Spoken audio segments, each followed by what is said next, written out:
तूफानों की ओर घुमा दो नाविक निज पतवार। आज सिंधु ने विष उगला है, लहरों का यौवन मचला है। आज हृदय में और सिंधु में साथ उठा है ज्वार। तूफानों की ओर घुमा दो नाविक निज पतवार। समझूती।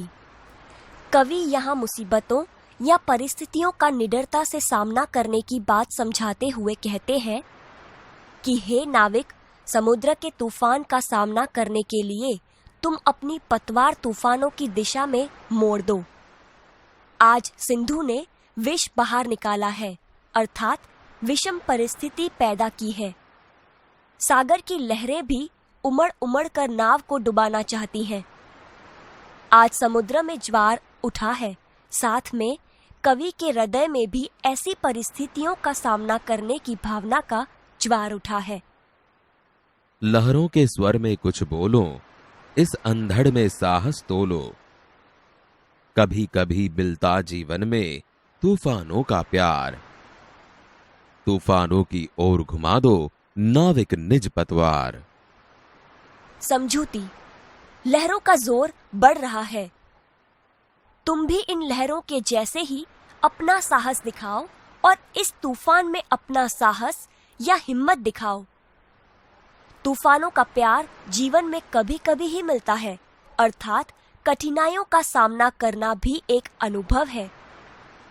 हे नाविक, तुम अपनी पतवार तूफानों की ओर घुमा दो। यह असीम निज सीमा जाने, सागर भी तो यह पहचाने। मिट्टी के पुतले मानव ने कभी न मानी हार। तूफानों की ओर घुमा दो नाविक निज पतवार। समझूती।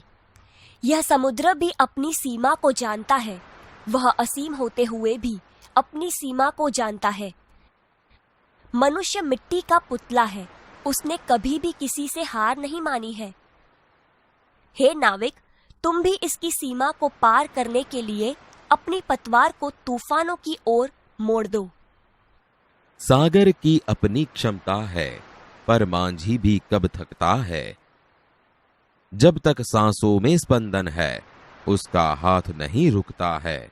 इसके ही बल पर कर डाले सातों सागर पार। तूफानों की ओर घुमा दो नाविक निज पतवार। समझूती। सागर बहुत ही शक्तिशाली है, पर नाविक भी कहाँ रुकने वाला है। जब तक मांझी की सांसों में स्पंदन है, तब तक वह नाव चलाता ही जाएगा, अर्थात बिना डरे वह तूफान का सामना करेगा। इसी प्रकार नाविक के बल पर ही सातों सागर पार हो जाते हैं। मनुष्य किसी से भी हार नहीं मानता। इसी प्रकार मनुष्य ने सभी जगह विजय प्राप्त की है।